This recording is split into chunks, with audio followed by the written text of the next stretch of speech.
Wixy1260 Super Radio. It's the Duker, Larry Morrow, on Wixy1260. Good afternoon, baby. How you doing, Duker? Sunday with the Duker right now between 3 and 9 o'clock tonight. We're only going to be out at 9 o'clock tonight, folks. 33 degrees curly with the Duker right here. What a day it's going to be. We'll pick them up, put them right back down. Let's get boss right here. Billy Bass. That's the way it was in 1969. Number 34 was the Sir Douglas Quintet in Mendocino. We're at 10:03 right now. Billy Bass taking you just a little bit closer to number 1. And the year 1970, or the year 1, with Nielsen, number 33.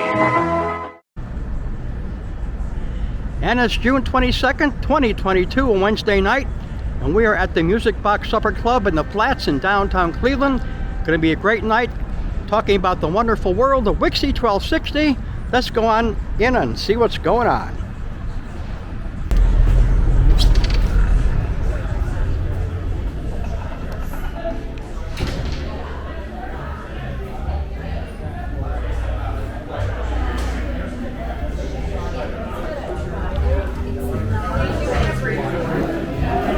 And here we are.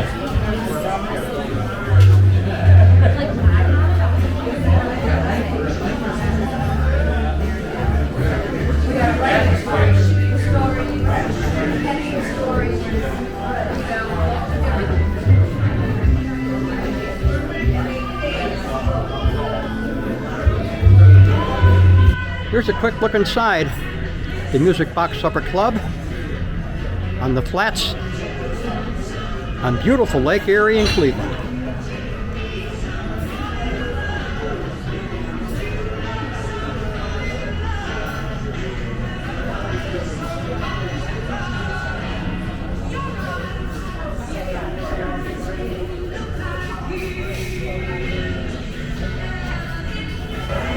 About 6:20.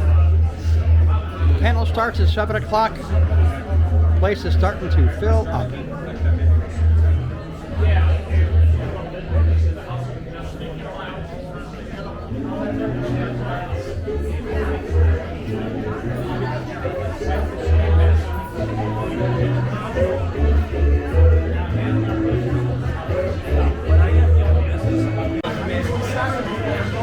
The night has come alive.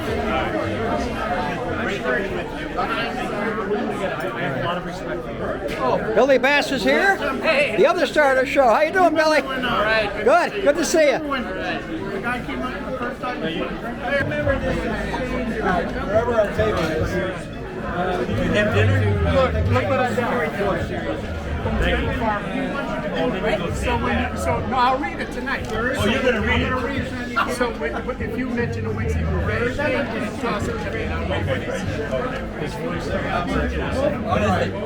think I heard one of the fun toast. Hi there. How nice to see you. We are literally right on Lake Erie.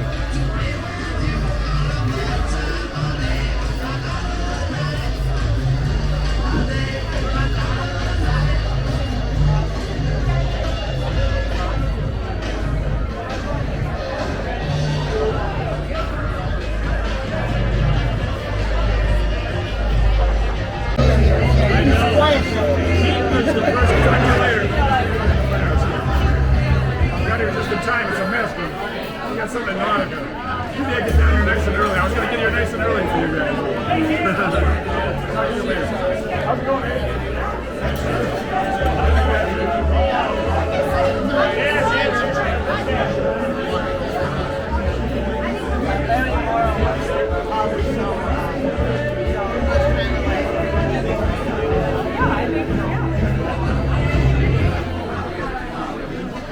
Good evening, everyone. Welcome to the Music Box. I'm Mike Miller. I'm the managing partner here. I run a series from September to May called Cleveland Stories, and Cleveland.com and some friends over there approached me about this idea to do a recording. You guys are all have agreed to be on a podcast recording, so no suing afterwards, okay? It's been announced. Guys, we're very proud to be doing this series with Cleveland.com and Troy Smith. You know, I think some of the classic concerts that he's been covering, and then of course some of the classic radio stations are what make Cleveland the rock and roll city, rock and roll headquarters of the world, in my opinion. So I'm going to quickly turn this over to our host tonight, Troy Smith. Troy, take it from here. Thanks, Mike. That was a short intro. Usually Mike's plugging, you know, every event, his grandkid's birthday, you know, all that stuff. Mike's great. First, you know, want to give some shout outs. First, our sponsor, which is the Wonderstruck Music Festival, taking place July 9th and 10th at Lakeland Community College in Kirtland. I just want to let everyone know, there's still a chance before the end of the month. They're doing a promotion. You buy a ticket, you get another ticket for $1. Actually have a great crowd, beautiful day. Want to shout out the Wixy1260 online. People are over here. Really helps promote the event. They're shooting some video, which will make the light of day at some point, so that's really exciting. You need makeup, you know, we didn't let Billy know about the video because he would have been a half hour late getting his makeup done.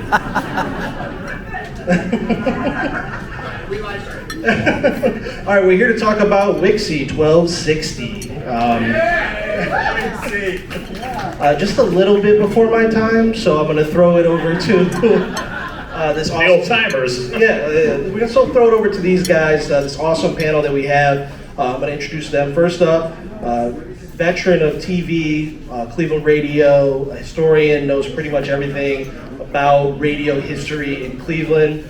Michael Shevsky, give it up. Thank you. Very honored to be here.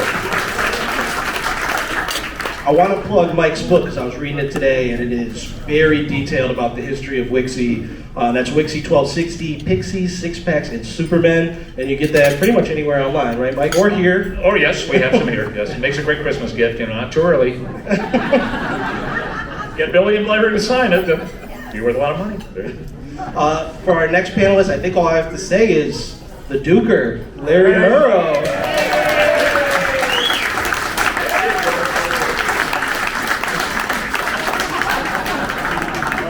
All right, you run this. Everybody knows this. Radio legend, communicator, teacher, one of Wixy Supermen, and in the Radio and Television Hall of Fame, an inductee. So, thank you so much for doing this. Delighted. Thank you. And last up, I'd like to call him the coolest guy in the room. Another radio legend, another former Superman, Billy Bass, people. Yeah! I'll go to Radio TV Hall. Or, as we used to say, we say Brother Billy. Brother Billy. Brother Billy. So let's talk about Wixy. Mike, I want to start with you. Sure. You know, we go back, and to give Mike credit, he brought this idea to me, and it was an amazing idea. Talk about what's so special about Wixy, because, you know, this is before FM radio. This is when Wixy ruled Cleveland. You know what, the amazing thing about Wixy Radio, when it went on the air in 1965, you know, we had some great stations. We had, KYW, WHK, wonderful disc jockeys like Johnny Holiday, who's going to be here next month, and, you know, Jerry G and people like that. You got this tiny little station, WDOK-AM, that's 5,000 watts. Now, I'm not an engineer, but I know this. Once it goes up the stick, the antenna, it's about 3,500 watts, and it was a directional antenna, meaning I lived in Bedford, which is right on the Summit County line. As you went over the Summit County line, the signal deteriorated. It would boom into Ontario because it was directional. The thing is, it was such a phenomenon with the promotions and the people, and especially the people that came out. The jocks were as big as the artists they were playing. And you know, keep in mind too, this is right around the time of Beatlemania, the British Invasion, Motown, Beach Sound, all that kind of stuff. It was a harmonic convergence. So we had something really special here. It was, I was very fortunate to talk to Norman Wayne, who was the owner, along with Bob Weiss and Mr. Zingali. And they told me, they said that, you know what, radio stations used to send their jocks in a car up to Cleveland, listen, take down as many notes as they could, then go back. and do exactly what they were doing there. So these were the guys that made the magic, and to say that it was magic is not an understatement. They call them Supermen for a reason, really. And the promotions were just outrageous. I mean, to think this, a 5,000 watt radio station forced a 50,000 watt KYW, later WKYC, and then WHK to change formats. You're doing something right. And then in 1966, they got the Beatles. The Beatles. At this brand new radio station, how did the established stations do it? Well, smart people and smart jocks. I want to ask Larry and Billy, because you guys had gigs before going to Wixy. What was, how tough or what was the radio business like back then? Well, Top 40 had just been introduced for the most part. And the format along that time was called More Music, More Often. And we were playing 20 songs an hour. And Norm Wayne even found a way. Now the songs in those days by the Beach Boys, the Beatles and things, they were 2.5 minutes long. Norm Wayne said, I think we're playing 17 songs an hour, maybe we can play 18. So we'd take the song in, put it on the turntable, speed it up a little bit. So we could get one more song. That's a trade secret. Larry, we didn't really do that, okay? Yeah. I mean, but to be on stage, of course, with Mike and Billy, I have this famous Billy Bass story.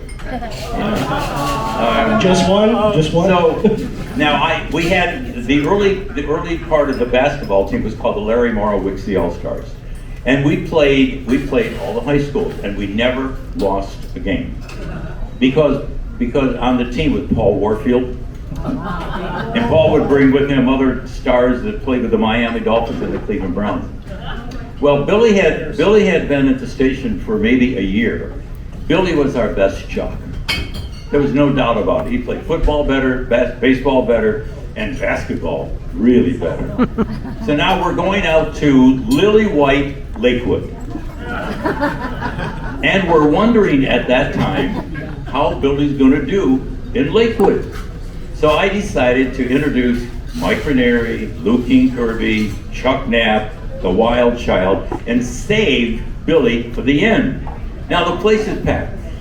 The high school is absolutely packed with kids and everybody, teachers and stuff. So now I saved the ending and I said, and now ladies and gentlemen, the newest addition to Wixy1260, Billy Bass.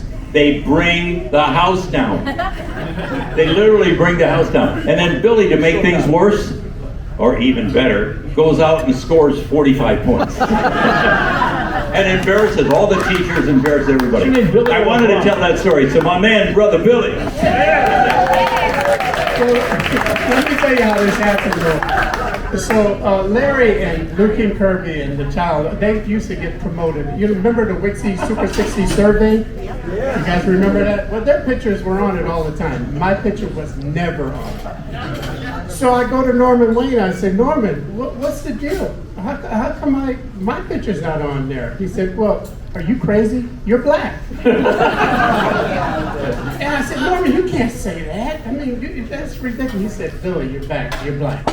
I want you to know you're black. Now, if the audience has no idea you're black, but if you let them know that you're black, it's going to be terrible.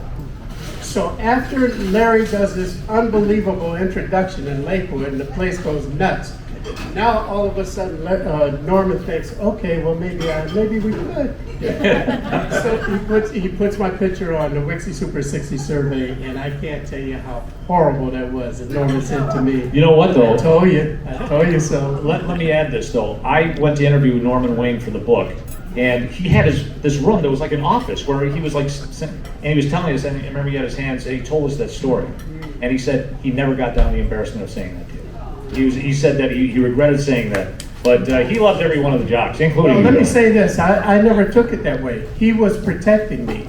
And I understood that the moment that the word got out. Norman was my guy. I love Norman.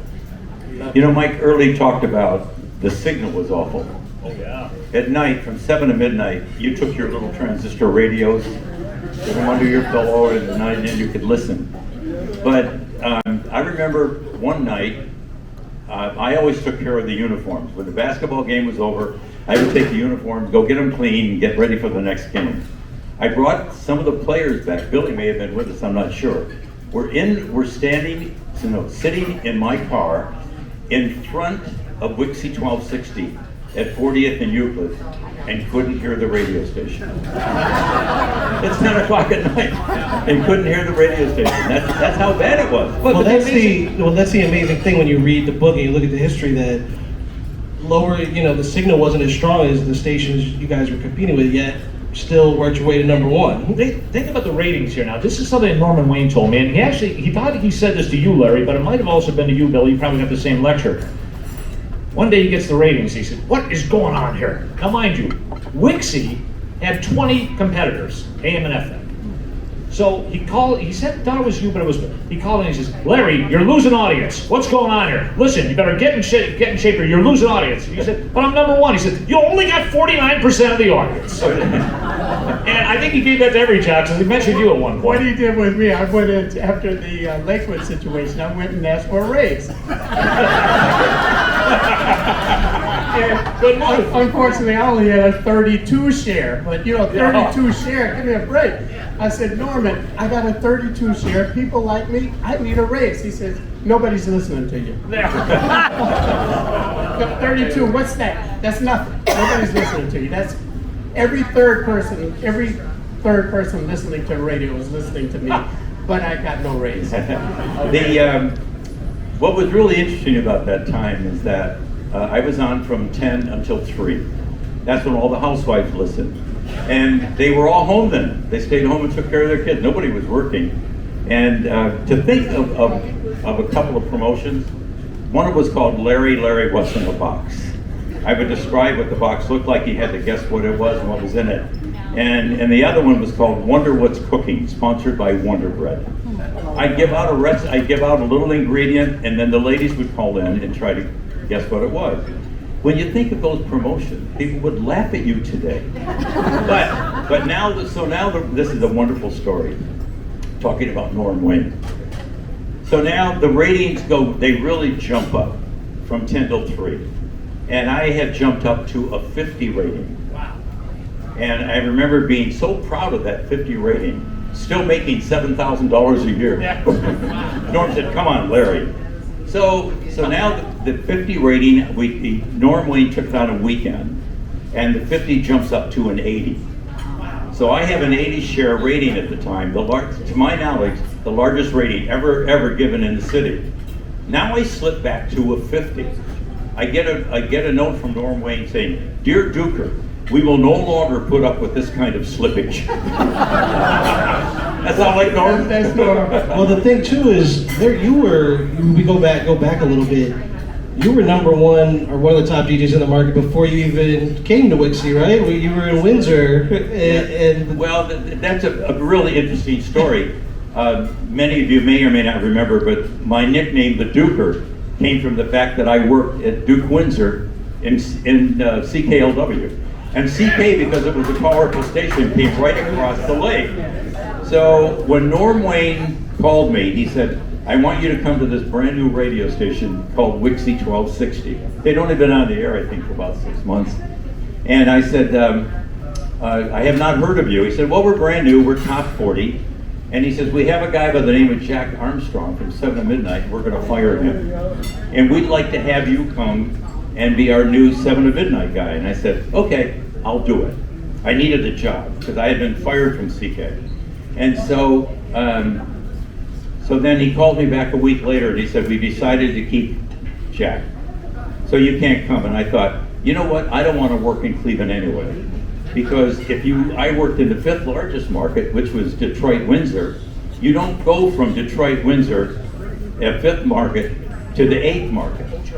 So I thought, look, I'm going to New York, Chicago, or LA. I'm going to skip Cleveland. So then he gives me a call and he said, "We decided to keep him, but our midday guy is going to move on. Would you like to do 10 to 3?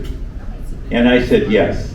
And when I drove down 77 and saw all those terrible pipes down 77 and the steel factories, I said, "I'm not staying here. I'm going to go on, but I'm not going to stay here. I'm going to get out of here as soon as I can." And then I fell in love with Cleveland and decided to stay. 10 to 3, and it was maybe, surely the best move I ever made in my life to stay there. Let me piggyback on that story. So here I am at WHK-FM, which was the precursor to WMMS, playing Inagata-Davida. And these guys are on Wixy, the biggest radio station in my mind in the world. Yeah. Nothing was that big. And here was Larry Morrow from CKLW. And then we had Chuck Dunaway from WABC New York. And we had Chuck Knapp from WLS Chicago. And we had John, what's his name? John Marsh? No, the guy you were just talking about. Can't think of his name. You know, the fast talking DJ. Jack Armstrong. Oh, yeah. He was. Jack Armstrong. So I get this call from Norman Wayne that says, "We want you at Wixy." And I'm thinking, are you crazy? Because I had no radio, nothing about me was in radio. I had no knowledge of it whatsoever. I knew how to play underground records because the DJ didn't do anything but play the records. But they didn't have to perform like these guys had to perform. So every night I was scared to death. I mean, I'm thinking, oh my God, CKLW, he must have, to come to Wixy, the best radio station, they must be attracting the best talent in the world, you know, from New York, from Chicago, from Detroit. And then I realized they all got fired from those stations. So it was okay, I can do this. I'll give it a shot. You know, we're going on, because I want to talk about that. When I came to Wixy, it was September of 1966. It was a really cold day. And I came in, it was one night, and Norm Wayne brought me into the radio station to show me the station. And he said, we're going to hire some other guys. Now, in those days, if a radio station was purchased by another company, all the DJs were fired, and they would bring on all new DJs. So that's what happened at CK. So I was fired, so I come here. So he introduces me to Lou King Kirby. Lou had been from Texas at a 50,000 watt station. 50,000 is the greatest, is the biggest, what am I saying? Anyway, yeah. And that's as big as you get. So he had been at a 50,000 watt station in Texas. I came up from a 50,000 watt station in Detroit, Windsor. So then I get introduced to the Wild Child, who had been at a 50,000 watt station in Chicago. So then here we are, the three of us at that time, all retreads. Norm Wayne said, I'm going to make you guys stars. We thought we were stars. But Norm Wayne didn't believe that. But it was good. I just want to point out something about promotions. Now, keep in mind this was a different time, okay, in the 1960s, okay? It was a transition, granted, you know, but this is far from, you know, the political correctness we had today. There were a couple of promotions that come on. Billy, I think you hosted one on Public Square. Was it the Hot Pants contest? It shut down Public Square. But the all-time great one, along with one, because that challenged it. There was a woman in New York who would get off the subway station on Wall Street. She was very amply endowed, and she drew a crowd every day. As she got off the subway, there'd be huge applause. So Norm Wayne says, we can do better than that. So he said, we're gonna have this contest, and it was on 9th and Euclid, and Francine Gottfried was the name of this woman. And sure enough, she wins it. The crowd shuts down the city. So the jocks didn't have a stage. They were standing on top of a truck. And the cops come up and they said, who's in charge? And the cops said, Norman Wayne. So they went up to Wayne, they said, do you have a permit for this? He said, how do you get a permit for a riot? So they said, well, get out of here, quick. But then it turns out, when we were interviewing Norm, he showed us these letters. They were trying to get them actually in Playboy. You know, the winners of this contest. So that's some prize, huh? You guys are something with these promotions. I was not a fan of those kind of things. And then Norm Wayne said, following that, he says, Duker, guess what we're going to do? We're going to have a miniskirt contest, and we're going to have it at Public Square. And he said, I said, Norm, I said, I'm not really into that. Come on, man. He said, we'll be on a teeny little stage, because I was worried that if it was going to be a big stage, you can see all the little 15 and 16-year-olds. And so So I said, okay, I'll MC it, and of course, the rest of us are all there. I get down there, and it's a 12-foot stage. Now, just to give you some idea, the Francine thing was the kickoff of all this, but we had 100,000 kids there at Public Square. And all the young, and all, of course, 99% of them are all young boys looking like this. Wow, this is great. So, how do you know that, Larry? Were you out there? oh, those were, but there was nothing like WIXY1260 at the time, and to be honest with you, we didn't know it. You know, we didn't know that Wixy had turned out to be a juggernaut, that it not only was big ratings in Cleveland, but we had at one time the top 10, one of the top 10 stations in America, WIXY1260. And again, none of us knew it.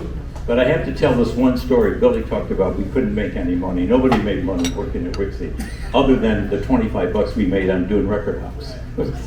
So I remember the Cleveland Press had a contest, the best disc jockey contest. I win the contest. And so now I'm making $9,000 a year. And I go into Norm Wayne, and I take the Cleveland Press article, which was on the front page of the press, and I take it into Norm, and I said, Norm, I'd like a raise. He said, for what? I said, Norm, I came here at $7,000 a year. I'm up to $9,000, and I'd like to make more. What do you want? I said, I want $20,000. He said, you're out of your mind. And I said, Norm, I said, okay, just let it be. So he says, no, let me call my wife, Nina. He calls Nina, and he said, the Duker is sitting here, and he wants a raise. And Nina says, well, how much does he want? Said he wants $20,000. So then Norm says, Nina wants to talk to you. He puts Nina on, and Nina says, don't you dare leave that radio station without $20,000. We love Nina. Yeah, so now I go into Joe Zingali, who's the toughest of all of them. And I said, Joe, I said, Norm sent me in to talk to you.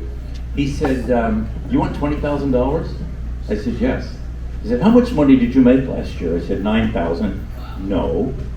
How much money did you make doing all those commercials? You were on national television doing B.F. Goodrich for the Super Bowl. How much did you make? I said, that's unfair. Anyway, I told him the number. It was a big number. And he said, and you want $20,000 from me? Get out of here.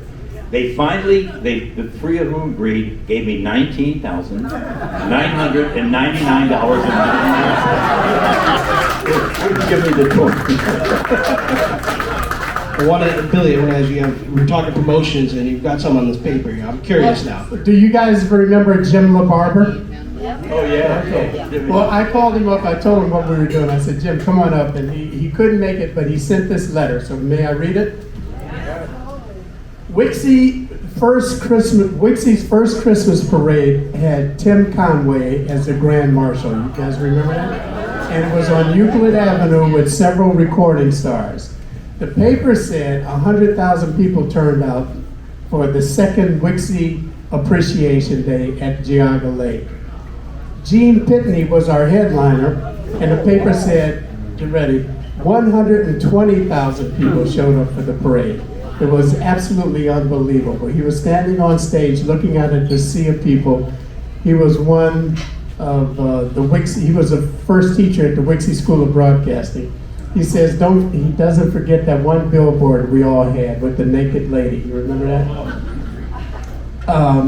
He said it got so many complaints it stopped traffic. So many people have asked me about Wixy, why it was so special, and how did it knock out the big 50,000 watt radio stations? And the answer is Norman Wayne. Yeah, that was a good idea. I want to say, to take it back a little, Billy talked about being, when you joined Wixy and seeing these bigger names, the guys came from bigger stations. But, I read both of the books, Michael Shevsky's book and Larry's book, and you both have these interesting comments on Billy. Mike, you talk about him, you mentioned the book, him bringing an FM mentality to AM radio.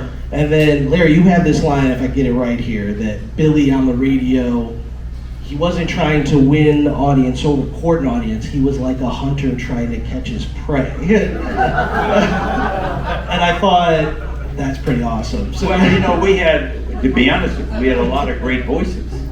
You know, Mike, and I want to get back to the Billy story because, to be honest with you, the best voice on the station was Billy.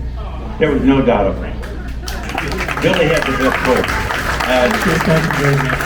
Thank you, Larry. But Mike Ranieri was the guy who got all of us really moving in the morning. I would get there at 10 o'clock, about 10 to 10 every morning, and Mike Ranieri, we'd do a changeover. And one day I showed up, I used to love to dress up.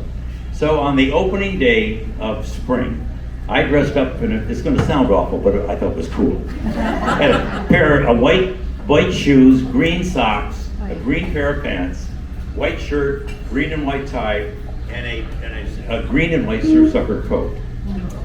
Mike Ranieri, right at 10 o'clock, says, "What do you dress like?" And I explained what I was dressed like. And he said, "You look like the president of a lizard factory." and then another day, and we did something every day. Another day, I show up at 10, and I had a beautiful leather coat on. And he said, "Where'd you get that coat?" And I said, "I just bought it." And he said, "My father had that coat on the seat of his car about 20 minutes ago." He said, "It looks like you just stole it." I won't get into it, but we used to play tricks on each other. And the one guy who stood out from everyone was really the wild child. And one day, and I won't go into all the details because it's not a good ending, but we celebrated Christmas, and all the gifts were laid out under a tree at the radio station. And the wild child would come in at night, work from 7 to midnight. Well, the next day, everybody just started opening gifts. And if you got a pair of socks, one of the socks was missing. If you got something else, half of that was gone. So Norm Wayne calls and he said, "Something's wrong." He says, "I think the wild child stole all those stoles." He opened all the gifts, took something out of each one of them, and then put it back. So Norm said, "Would you do me a favor?" I just lived a couple of miles from the station, so I drove down. I walked in the station, and I couldn't believe what I saw. I walked into that little kitchen that we had, and the sink was ripped off of the wall. And then, and I brought my wife with me at the time, and then she said, "What's going on?" I said, "I don't know." All the windows had been broken. All the windows had been broken. The place was an absolute mess. The turntables were turned upside down. And I walked in to see the wild child, and he's standing there doing his show with the headphones on and not a stitch of clothing. That was the wild child. And I remember calling Norm Wynn, and I said, "Norm," I said, "something's wrong." And I said, "I didn't find any extra pair of socks, but this place looks like a hurricane went through it." So now Norm calls the program director, George Brewer, and he says, "I want you to fire him on the air. Fire him right now." So what George didn't realize is that Wild Child put him on the air. So George said, "Wild Child, as soon as you finish, take your headphones off, leave them there, and never come back again. You're done." Well, sadly enough, all those kids are listening. 5,000 teenagers show up the next day at 40th and Euclid demanding to have the Wild Child back, and it turned out to be a front page story, and hired him back. But he was something. I won't go into all the other stories because we'd be here all night, but he was a wild guy. I just want to mention that I tracked down the Wild Child. Oh, did you? And he was living in Ketchikan, Alaska. You can't get there by road. There's no road. You have to fly in or take a boat. So his son told me he lived above a bar. So I called the bar, which had the phone, and I said, "Well, I want to leave a message for Dick Kemp." Yeah, the guy said, "Yeah, we get these all the time. Listen, give me your number. He'll call you back if he thinks it's important. One more thing, he won't call you back." I said, "All right, well, at least leave the number." But he lived up to his name, obviously. Sure. I wanted to ask you guys about the Beatles concert, because that seemed like the moment where Wixy became the station, or at least sort of stands out. Were you there already, Larry? Well, sadly enough, no. Okay. What happened was when he hired me to start, I believe it was September 23rd of 1966, the Beatles showed up, 5 days before. So of all the acts that I've met through my entire career, and probably all of them, never had the chance to meet the Beatles, and sadly enough, and I never let Norm Wayne forget it. So, in our audience right now is Tom Kehoe, and he has the ticket to the Beatles concert from Cindy. Hang on to Cindy that has it? one. Okay. Look at that. Look at that. Oh my! The Beatles from Municipal Stadium. And Mike, that was... How much was that? $5.50 to see the Beatles. Can you believe it? You know, I just want to mention that Norm Wayne and Zingali and Weiss, when they were at WHK, they brought the Beatles to Cleveland. But then when they were able to get around everybody else through savvy promotions, Wixy lands the Beatles. 80,000 seats, the Beatles get all the money from the gate. And then they were going to get the Norm Wayne and the station was going to get, besides publicity, was going to get concessions. Then that article comes out with John Lennon saying, the Beatles are bigger than Jesus. The Catholic Church comes out and says no good Catholic would go to that concert. The ticket sales come to an absolute halt.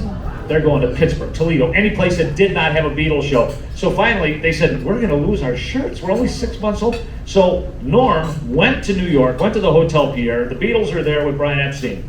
And he said, look, can we lower this, lower the quota here? We can't fill 80,000 seats. He said, I know, but let's go. So they go in the back room. The Beatles are playing Monopoly, smoking cigarettes, drinking beer. They said, guys, this is Norm Wayne. Can he lower the demand? Yeah, sure, we don't care. So they were able to still sell 20,000 tickets. Norm met the Beatles probably half a dozen times. He never had his picture taken with him. And his son David, who's a well-known producer, said, Dad, what got into your head? He said, I always thought they were coming back the next year. And they never did. So, but I mean, still, they were, this was an amazing time. They sold 20,000 seats, but in Cleveland Stadium, that's not a whole lot. And Billy, you were at WHK when Wixy got the Beatles. Was that sort of a signal to you that Wixy had become the station? No, I knew Wixy was the station because I was a listener. I loved the music. Me at WMMS made no sense whatsoever to leave WMMS where I could do whatever I wanted to do, to come to work at Wixy where I had to follow a format. But I want to, now that I know this is going to be a podcast, I mentioned Norman Wayne's name, but the name I really want to mention is Jane Scott. Jane Scott wrote What's Happening. If you guys ever read What's Happening, I'm sure you did. Well, Jane Scott came down to the music rattle before I just went to WMMS. And we were What's Happening. That little record store across the street from Cleveland State University was selling all the underground music. So Jane comes into the record store and says, I've been hearing about you. What's going on here? Well, a lot was going on here. Joe Walsh was in the back room playing on his guitar. Jimmy Fox was in the back room. Glenn Schwartz was in the back room. A lot was happening there. So Jane Scott said, I think I'm going to make a mention of this in the newspaper. What's your name? I said, my name is William Bass. She said, William Bass? Nah, you're Billy Bass from now on. and I became Billy Bass. And Jane wrote about Billy Bass. And I think that's the only reason why Norman Wayne took any interest in me, because I had no business being on the air with these unbelievable jocks, literally the best in the world, were right here at WIXY1260, and I was scared to death. Fortunately, one of the jocks was Chuck Knapp from WLS Chicago, another one of the big stations. And Chuck Knapp saw that I had no business being on Wixy. I can't imagine. What did you guys think when I came to Wixy? Because you guys were so important. What did you think about that? About what? About this guy coming to work on Wixy that had no top 40 experience. Well, you know what? The first thought was, who's Billy Bass? Who's Billy Bass? No, you know what? I don't think we gave much thought to it. I don't think we gave much thought. At those days they weren't coming and going either. We'd all been there for a long period of time, But when Billy got on air, of course, it was the first time that I had worked with anyone that was African American, and then that was Billy. But as I mentioned earlier, he had a better voice than all of us. And I used to get on air, and I would come out and say, "Hey, I'm the Duke or Larry Morrow." Da da da da. Here's Billy. Hey, I'm Billy Bass. I'm Billy Bass. And you all know, please forgive me, men are different than women. But I thought that Billy had 3 testicles. I'm Billy Bass. I'm Billy Bass. Well, I think it was Jane Scott that brought the interest to Norman Wayne, and I got a chance to work with these guys. But every night that I opened the mic, I was scared to death. I knew there was no way I could match these dudes. And Chuck Knapp, God bless him, I wish he was here tonight. But Chuck Knapp took me under his wing and he said, listen, I'm going to show you how to do this. And he actually spent time with me. He was on from 10 to 2 and I was the all-night guy. And Chuck would spend the whole night with me teaching me how to run the board. He would say, just be yourself, but you got to learn how to run the board. You don't know how to run the board. And he kept showing me, you know, the things I needed to do. So I want to say that I would never have had this opportunity to work on a radio station were it not for my friend, Jane Scott. Yeah, hallelujah. You know what, an interesting point too, is that some of the sponsors became stars. Rick Case, Larry Robinson, Larry J.B. Robinson. I mean, these guys couldn't walk down the street because they were on Wixy, and you were promoting them. So, and I mean, Larry Robinson became, you know, like this, he was the Diamond Man, absolutely, the Schofield building. And I mean, you know, he became a star just because he was on Wixy, but you know, you guys built that station into, look what it was. And I wanted to ask Larry, you, and Mike, you might know the answer to this too, who and how did they come up with the Superman name for you guys? Oh, I don't know. All I know is that one day we're Wixy guys, and now the next day we're Wixy Supermen. But I want to reflect back to Larry Robinson. Larry Robinson's father had just died, and it was just called at that time Robinson's Jewelers. So this guy walks into the studio to do commercials, and I said, "And you are whom?" He said, "I'm Larry Robinson." And I said, "Well, I'm Larry Morrow," and he said, "I'd like to have you introduce me." And I said, "What do you want to be known as?" He said, "The Diamond Man." Remember? So I said, "Well, here's Larry Robinson, the Diamond Man." And then I did his commercials for the next 10 years, I think. This is an interesting story. Now I'm going to reflect back on probably Avery Friedman's with me. Avery, how many years ago? 10? 8? 8 or 10 years ago. I'm doing a show coast to coast from the Rock and Roll Hall of Fame. And there's a guy, and by the way, Larry Robinson had preceded me, obviously, in death. Larry died maybe 10 years ago. And I never knew that there was, that my voice sounded like his. I didn't know that. All I knew is that we were both Larrys and we both had low voices. Well, so now this guy is standing outside the Rock and Roll Hall of Fame in the window there above the studio. And I looked at Avery and I said, "Hey, Avery, this guy has been staring at me for 2 hours. Let's go find out what's wrong." So I opened the door and I called the guy in and I said, "You've been looking at me for 2 hours. Is there something wrong?" He said, "I thought you died." And I said, "I don't understand." He said, "Aren't you Larry Morrow?" And I said, "Yes." He said, "Well, I thought you were Larry Robinson." And now that didn't only happen once. About a month later, I went in to get a cup of coffee at Bob Evans. I get the cup of coffee and the guy looks at me and he said, "I don't get it." I said, "What?" He said, "You died like 6 months ago." And I said, "No, I'm Larry Morrow." And he said, "Oh." So now the best one is, about a month ago, I walk into the bank. The guy says to me, "I'm so glad you're here." He said, "I loved your jewelry store." So and I decided to play along with it. So he said, "I loved your jewelry store." I said, "Would you have any of my jewelry?" And he said, "Not really, but my wife does." And he said, "We really did like your jewelry store." And I said, "Well, that's great." And so then he was going to give me a credit card for something. So I said, "And put my name on the credit card." So he started to write Larry Robinson, and I said, "No, here's my real name." And I handed him the name. He said, "Larry Morrow, who are you?" And I said, "Well, I'm Larry Morrow, not Larry Robinson." And then, of course, he's on his knees apologizing. "Oh, I listen to you on the radio all the time." "Oh, yeah." I'm curious for you guys, being younger, what it was like to be on the airwaves at the time you were in the 60s because of everything that was going on. I think right when you came to Cleveland, it was during the Up riots. Yeah, they'd only been on the air 6 months when I came.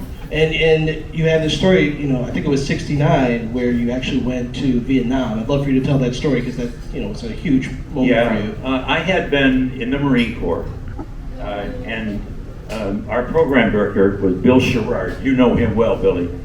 And so Bill Sherrard and the promotion director, Linda Scott, called me in their office and said, and it's the height of the Vietnam War, 1969. And they said, you were in the Marine Corps? And I said, yes. And they said, how would you like to go to Vietnam? And at that time, the Vietnam War was just starting to be played out on national television, and it wasn't very cute. It was awful. And so I said, no, I don't want to go. And I said, why would anybody want to go to Vietnam? And they said, well, we have 220 Clevelanders there, and we thought it would be a great idea if we sent you over there to interview all of them, bring the interviews home for Thanksgiving and Christmas, and we'll play them on the radio. And I said, you'll never get permission. So we get turned down from everybody. Our congressman tried, everyone that we could think of in Cleveland that had any power at all, including all of the politicians, said no, you can't go to Vietnam. So one day, I get a call from the Pentagon, and it was Colonel Melton, and he said, is this Lawrence Morrow? And I said, I don't know who you are, but I haven't been called Lawrence since I was baptized.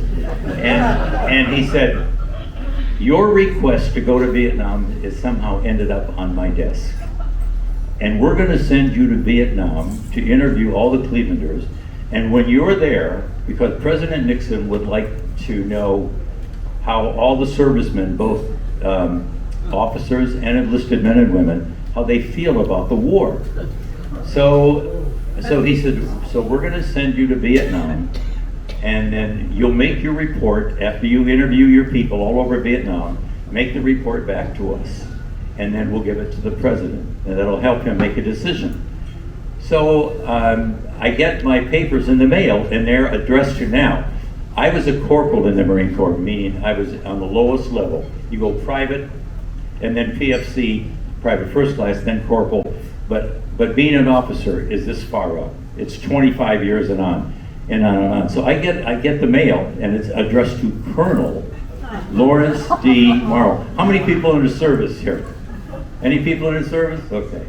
So being a colonel is a big deal. It's like being the president of the United States. So I called the Pentagon back, and I said, you've made a terrible mistake. You've addressed me with all my papers addressed to Colonel Lawrence D. Morrow. He said, well, when you get to Saigon, we'll explain.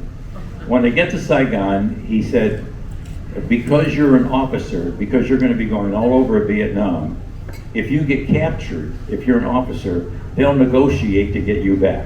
But if you're an enlisted man, they'll just shoot and kill you. I said, so it was so cool for me to see first lieutenants, second lieutenants, and captains saluting me. And I thought, that was so cool. Well, you had an option with some of those guys back in Cleveland, didn't you? Yes.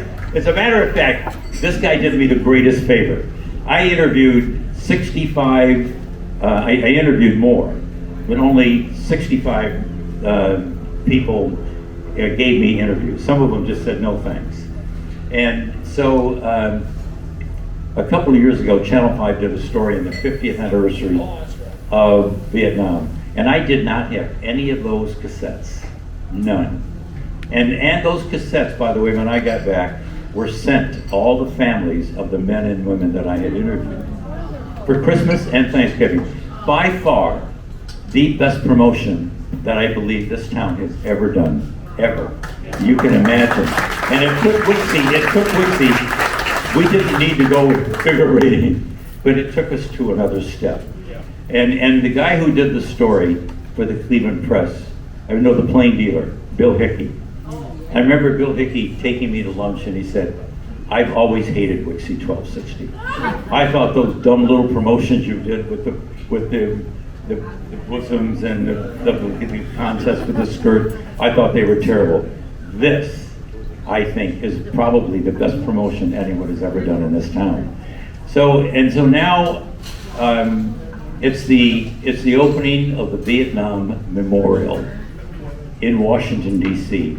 And I told my wife that I think we should go, because there were some that I had interviewed that didn't make it back. So now I go to the Vietnam Memorial, it's called the Veterans Vietnam Memorial, and I was able to touch the names of 2 or 3 of the men and women who didn't make it back. So that, and I often get asked, of all the 40 years that you spent in Cleveland, you know, what is the one thing that you remember the most? And I always single out my trip to Vietnam. Yeah, it's special. I want to, you know, we're going to open this up. Amazing story. And when I read that, it really touched me, and I wanted you to be able to tell that. For everybody, we're going to open this up to questions soon, because I'm sure we have some really great questions with this audience. Mike, I wanted you to put a stamp on this because, you know, you touched on it earlier, but Wixy was the station that changed the game. And Billy, you can talk about this too, because you went back to WMMS, and obviously that took off. But how did Wixy really set the stage for radio moving forward? You know what, because the name keeps coming from both of these guys, you know, and it's Norm Wayne and the management there, and great promotions. And you know what, there was great management there. You know, my wife Janice and I went out to interview Marge Bush. Marge Bush did not look like a music director, not the kind that you would see now. I mean, she was just like almost, I hate to sound almost sexist, almost like a housewife maybe, you know, but she was very businesslike. She knew what she wanted, and she had a great ear for music. And there were some other great people too, Eric Stevens, people like that. But you had just great people on and off the air. And plus you had the music that was happening. The city was sort of like in a transition, but this is the thing that brought us all together. You know, I did want to bring up one point, that you worked with, obviously, King Kirby, Lou Kirby, as did you, Larry. Marge Bush, Jan and I went out to visit Marge Bush. He said, I got a secret to tell you. At the end of the show, remember what Lou King Kirby used to say, "Are you ready, my surf?" And this girl would say, "I'm ready, my king." That was a voice actress. She was 14. Oh. They didn't let Larry know that, you know. But really, I mean, what a scandal that would have been. You know, he's taking a 14. But really, quite honestly, it was just a harmonic convergence. Everything just lined up with the greatest personalities, greatest music, and a great audience that needed something like this. That's what you guys brought it all together. So both of these guys, they were Supermen, really. Well, you mentioned Jan, and there she is open. So Jan, stand up and show everybody your t-shirt. Billy Bass, rub that out. There you go. And Daffy Dan on the back. Daffy Dan is in the house. Daffy Dan, stand up. Daffy Dan, stand up. Come on. By the way, that Billy Bass Run to Help actually raised over $100,000 for the Cleveland chapter of the American Red Cross. Well, wait a minute, you're not telling us that was $5 at a time, too. Yeah, $5 at a time, but amazing. It was also 9 years. Yeah, or was it 8? I can't remember. You know, I want to single one person out who is here tonight. With the 40 years that I spent on the air, there was a young man who worked with me at WIXY1260. And he was just a young kid, liked to hang around a radio station, 13, 14, 15 years old. And when I left WIXY1260, he said, "Would you sign a little picture of yourself?" So I'm going back to I left Wixy in 1972, so it was right around that time. I signed that picture and signed a nice message to him. And he later left Wixy. He became a writer for a magazine, and then came over to 3WE, became my producer of the morning show over there. And then he went on to be a big star at one of the TV stations here. His name is Jim Stunnick, and he's here with me now. Jimmy, just raise your hand. One of my dearest friends. You know, if I could just bring one story. Norm Wayne had another station. It was WIXZ, W-I-X-Z in McKeesport. Yeah. And it was a tiny little station. And maybe, I don't know, you guys might he told me that if somebody got out of line in Cleveland, they got sentenced to WIXZ. Yeah. Out in McKeesport. But they had a 17-year-old morning guy. He was 17 years old. So Norm Wayne says he's at one of these NAB conventions, broadcasters conventions, and the seas part. This big guy comes walking over. He says, "Mr. Wayne, I want to thank you for giving me my start in radio." He says, "Great, who are you?" He says, "Well, I was Jeff Christie, now my name's Rush Limbaugh." Okay, well, but he started out. Norman is not happy about that. No, not at all. He was on Nixon's enemies list. He said it was the proudest moment of his life. I want to get to the questions for if you have a question, we have some mic wranglers here. Raise your hand and we'll get to you. All right, we're going to go back here. Tell us about the Chicken Man promotion. Larry, you tell him. Well, when I never really understood Chicken Man, but I will tell you that it was one of the most popular things that we ever did. You know, Chicken Man, he's everywhere, he's everywhere. And it became maybe one of the best promotions we ever did. And then one day, Chicken Man just disappeared. But the good news was, the voice for Chicken Man happened to be Jim Runyon. Remember at the end of it, they would tell the story about Chicken Man, and at the end of it, to sum it up, he would go, well. And I thought, where do you get a voice like that? Like Billy, you have to have 3 testicles. So, but yeah, Chicken Man became a very, very important part of it. They ran it once an hour. Yeah. But I want to tell, before you get another question, I don't want to go home without telling the story about how wild the wild child was. How wild was he? I'm trying to think. I just had the story in mind, and then the Chicken Man got me off of my story. It's the drugs, Larry. I'll think about it. Go ahead, Billy. All right, we'll take the question and see if it pops back up. Okay, right here. Well. Well, look who's here. Carl, look at that. Hey, Carl. Carl Mundy, ladies and gentlemen. Carl Mundy.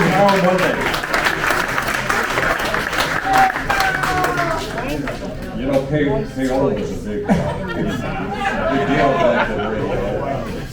No, I'm just kidding. This is a 2-part question. The first one goes back to the Beatles in Cleveland. And I always heard the story that Norm Wayne and Zingali had been in a meeting in some back room with the Beatles people. And they had told the Beatles brass that they had secured the rights to Municipal Stadium. And the Beatles said, oh, great, okay. And this is when, I think WHK was going to get the Beatles at that point. And as it turned out, Wixy got it because they told the Beatles that they had secured Municipal Stadium when in fact they hadn't. Is that a true story? You know what? Norm said that they actually had to go to the bank and get a loan. And the loan officer, okay, let me get this right. You want a loan to get Cleveland Stadium? He said, yeah. I said, what are you getting in return? They said, publicity. And they said, you're out of your mind. But they were able to get it. But then all of a sudden, boom, the John Lennon remark, and we've got 80,000 tickets to sell. Yeah, there was some savvy promotion on their part. Yeah. I just wonder what you guys thought of the state of the music business and the radio business today. Well, the radio business is a lot different than it was. I mean, there's still top 40, but it's all programmed and all syndicated out of one location. So one guy is making the decision on what songs you hear, like Kiss FM here in Cleveland.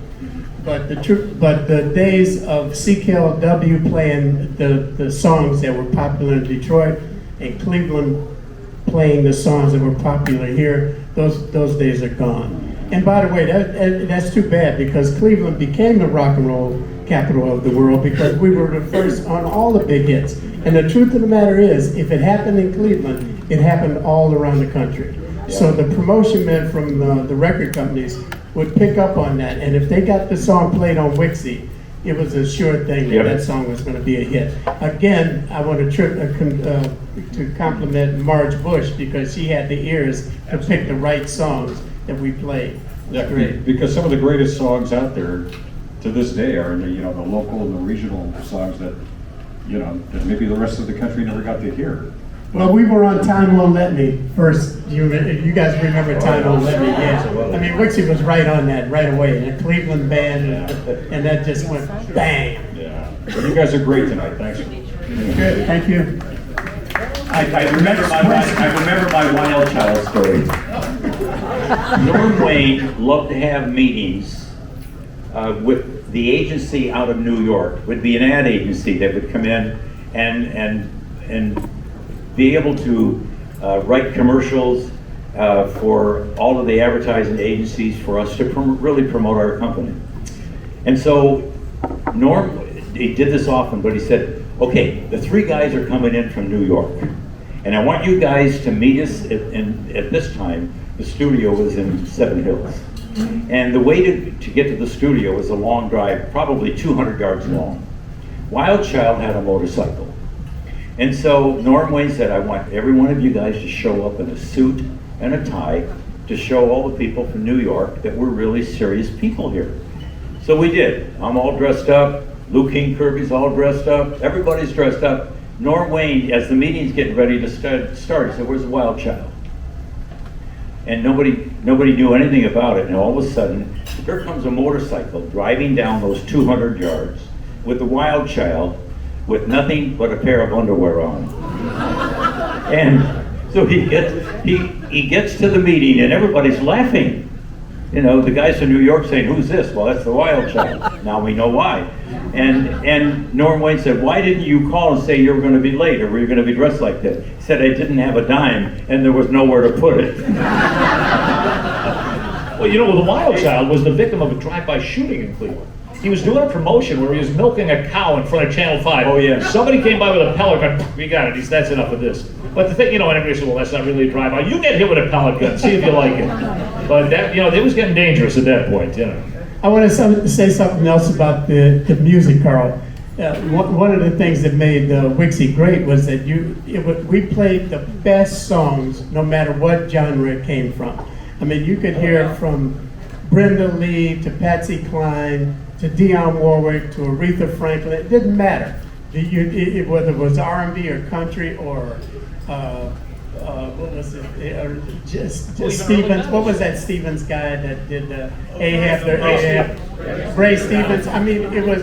We played novelty records. We played everything that we thought, or that Marge Bush knew the Cleveland audience would respond to. So that the music more than the DJs, I think was more. Wait a minute. Here's a song you might remember. This was one of the craziest songs ever. You got to listen to it on YouTube. You're not going to hear it on radio. The guy actually went on tour.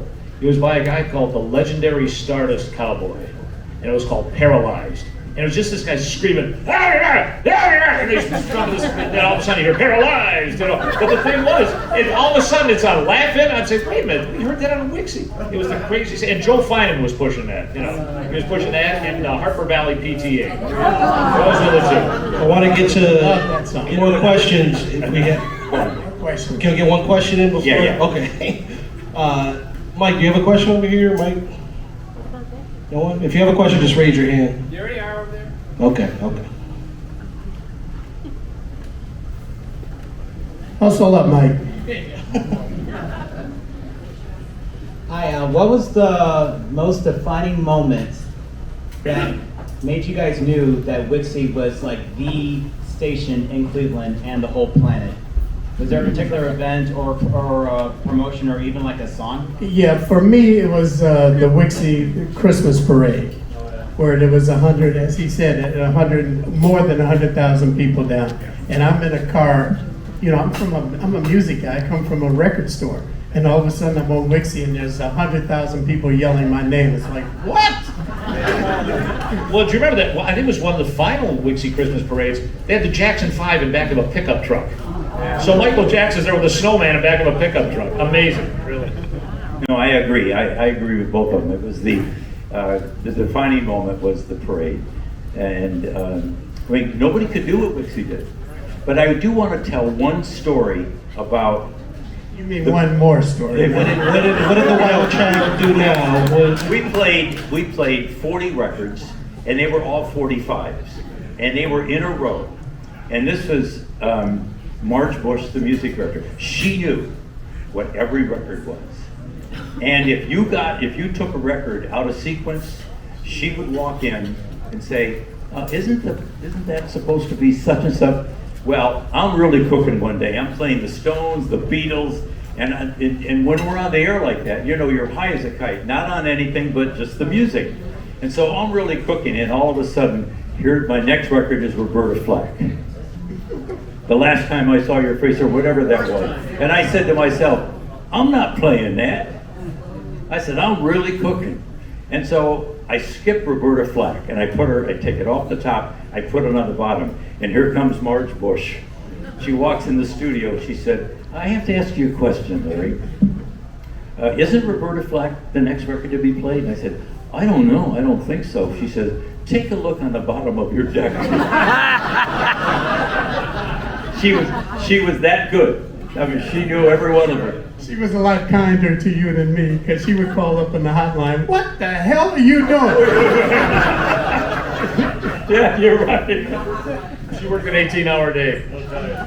Any more questions out there before we wrap this up? Okay, Mike. Well, this question is for Billy. I'm just wondering if I might get your phone number. Wait a minute. You want my phone number? Yeah, I'd like your phone number. I think everybody knows my number. I don't know why you don't know my number. You know my number. You guys know my number, right? Well, let's sing it to her. 634 Beechwood 45789. All together. Beechwood 45789. And by the way, you can call me up and have a date any old time. Welcome to Diamond Days. On that note, one more, okay. You gotta top that though. I will. Okay, wait for the microphone. No, you don't need it. Okay. Hey, what did you guys get me a Wixy tenor topper? I know all about it, but do you want me to tell you? Okay, well, maybe the biggest promotion that Wixy, other than the Beatles and the parades and stuff, the time that Wixy was playing top 40 music, none of the advertisers believed that Wixy1260 had any adults listening at all. So Norm Wayne and the sales guys went to a place called Manners Big Boy. And they said, we got this great idea. We're gonna have this little orange ball, a little tenor topper. And what we'd like to do is have you, when people would come into dinner, give them a little tenor topper with a number on it. It had 6 numbers on it. And then Wixy1260, every 12 minutes and 60 seconds, would announce one of those numbers. And then if you had that number, then they would come back to Manners Big Boy and get a free dinner. So now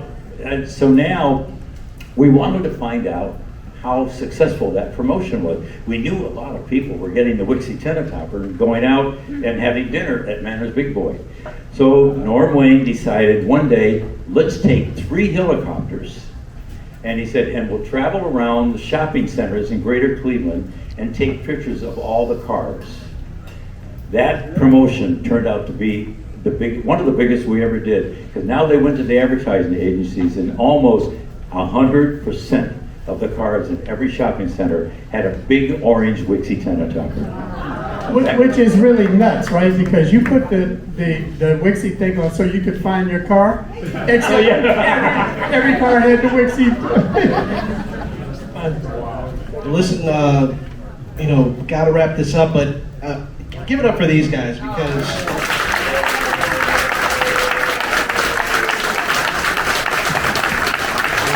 Thank you very much. Thank you. Thank you, sir. It's an honor having Mike Miller. It's an honor having you guys, and also the audience. You guys are great questions.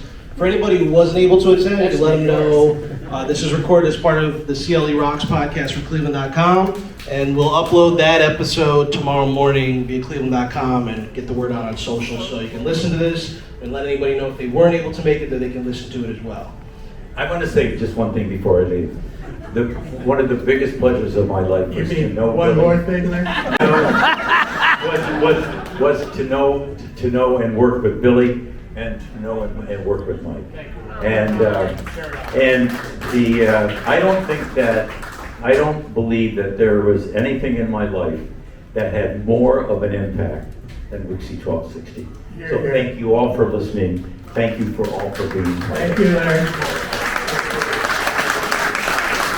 Thank you to everybody for coming out.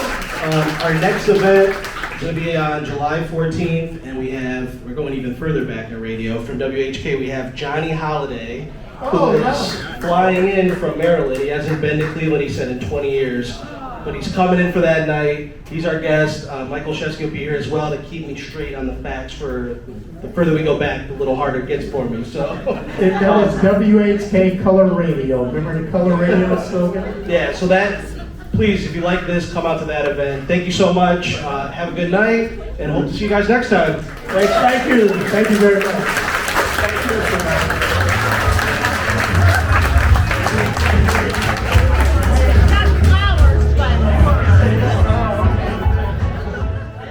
1260 Wixy Radio.